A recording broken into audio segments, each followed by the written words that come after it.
सबसे पहले तो मैं धार्मिक चैनल को धन्यवाद आशीर्वाद देता हूँ, इसका अभिनंदन करता हूँ कि धार्मिक की जागृति लाने के लिए रतनगढ़ में कहीं भी कोई धार्मिक कार्यक्रम रहता हूँ मैं इनकी उपस्थिति देखता हूँ। ये बहुत बड़ी बात है। भगवान की तरफ किसी को लगाना, सुनाना, पढ़ाना, दिखाना, यह भी एक प्रकार की भक्ति है। तो ये आप बहुत बढ़िया काम कर रहे हैं। और सबसे बड़ी बात ये है कि आज हनुमान प्रसाद जी पोद्दार एक ऐसा दिव्य महापुरुष जो कभी कभी संसार में आते हैं, वो उनका आज वार्षिक श्राद्ध है। वो हमारी इस जन्मभूमि को दिव्य और भव्य बनाने वाली वो आत्मा थी जिन्होंने सनातन को बचाने के लिए इतना बड़ा गीता प्रेस गोरखपुर की स्थापना की और इतना साहित्य निकाला, इतना सस्ता कि आज घर घर में आज की पीढ़ी को पता इसी से लगा जाता है कि भी ठीक है राम जी कौन थे, कृष्ण जी कौन थे और कितने कौन थे। कल्याण की स्थापना सारा इतना काम उनके जहाँ भी कोई सतग्रंथ पढ़ते हैं तो उनमें हनुमान प्रसाद जी पोद्दार, उनसे हमारे रतनगढ़ की पहचान है। कोई भी संतों का प्रवचन सुनते हैं तो वो बोलते हैं कि ऐसी दिव्य विभूति थी जिन्हें नित्य प्रति राधा जी के, कृष्ण जी के दर्शन होते थे और वो उनसे बात करते थे। तो ऐसी विभूतियाँ जब हमारे यहाँ हुई है तो हम कितने सौभाग्यशाली हैं। हमें भी अपने ऐसे महापुरुष के प्रति हमारा दायित्व बनता है कि हम कुछ करें। हालांकि उन्होंने अपने लिए इतना कर गए हैं, कुछ उनके लिए किए। रात को यहाँ पर बहुत शानदार उनके नौरे के अंदर में जागरण भजनों का कार्यक्रम रहा, कीर्तन का। अभी बहुत ज़बरदस्त प्रसाद का कार्यक्रम है। तो जो भी आयोजक है उनको मैं जितना अभिनंदन करूँ, धन्यवाद दूँ उतना कम है, क्योंकि ये बहुत ज़रूरी बात है। लोग कम्युनिस्ट होते जा रहे हैं, मैरिज एनिवर्सरी का फंक्शन करते हैं, बर्थडे का फंक्शन करते हैं, और तो और मैं देखता हूँ लोग करते हैं गेट टुगेदर, चलो मिले साथ में। और जब वार्षिक श्राद्ध का ये बात आती है, बोलिए मृत्यु भोज नहीं होना चाहिए, ये श्राद्ध नहीं। अरे क्या नहीं होना चाहिए? जिन माँ बापों ने, जिन आत्माओं ने हमें संसार में लाए हैं, हमें मनुष्य बनाया है, हमारा पथ प्रदर्शन किए, क्या उनके प्रति हमारा कोई दायित्व नहीं है? सूरदास जी कहते हैं, रेमन तोसम कौन कुटिल खलकामी, जहाँ तन दियो ताई बिसरायो, ऐसो नमक हरामी। साल में एक दिन अपने माता पिता के लिए अगर हम तर्पण करें, उनको भोजन, किसी को भोजन देगी उन्हीं के पास पीछे और पहुंचता है। ये हमारे धर्म ग्रंथ कहते हैं कि जो हम करते हैं अपने माता पिता के लिए, पागल है क्या लोग? करोड़ों करोड़ अरबों रुपए के संस्थान बनाते हैं जिनकी क्षमता है वो अपने माँ बापों के नाम से कम एक दिन का भोजन उसके लिए भी ये कौन कम्युनिस्ट आ गए हैं? इस तरह का माहौल बना रहे हैं करके ना, ये सब झूठे नहीं करना चाहिए। इससे बड़ा दुर्भाग्य क्या होगा? आज मुझे बहुत प्रसन्नता हो, मैं रात को लेट पहुंचा, बाकी मैं अभी सुबह प्रसाद लेकर ही वहाँ से जाऊंगा करूंगा। हमारे लिए ये प्रसाद अमृत है। उनका ये आशीर्वाद है कि हम जहाँ भी जाते हैं, किसी आध्यात्मिक माहौल में जाते हैं तो रत्नाकर का नाम लेते बोलते हनुमान प्रसाद भाई जी वाला, तो ये बहुत बड़ी बात है।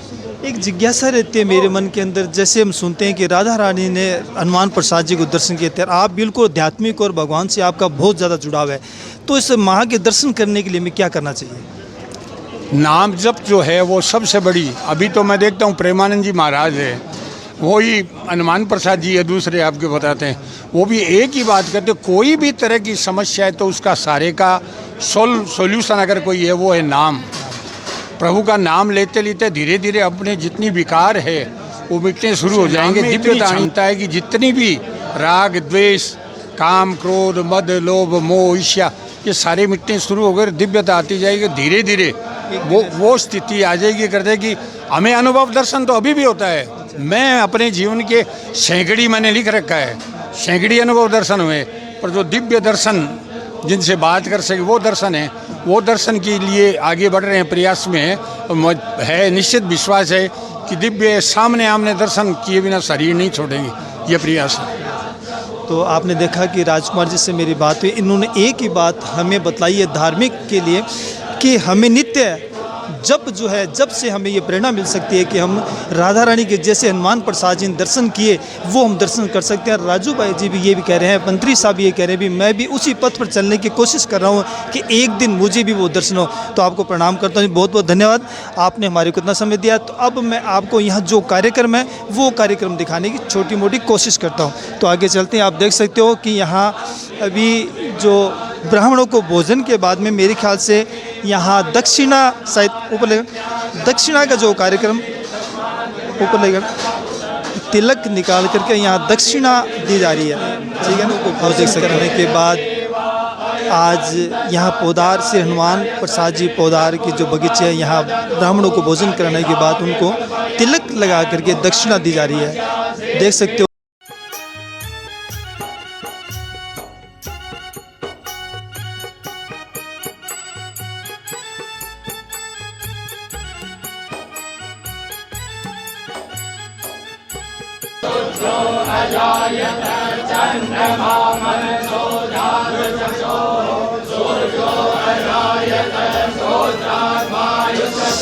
तो आप यहाँ देख सकते हो कि जितने भी जो पंडित जी यहाँ जिन्होंने भोजन ग्रहण किया है, वो सभी मंत्र उच्चारण कर रहे हैं। आप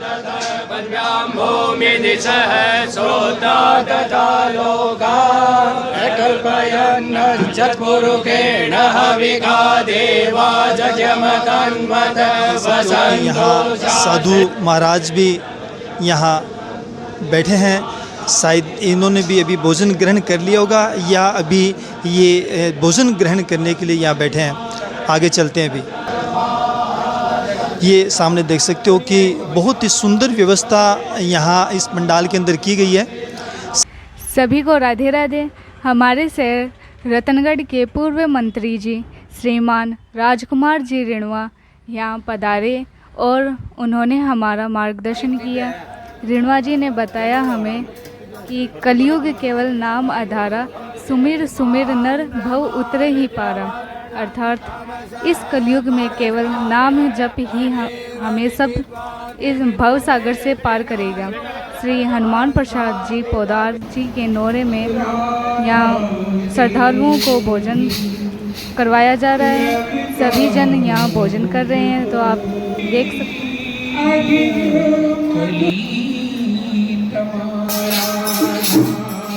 हैं।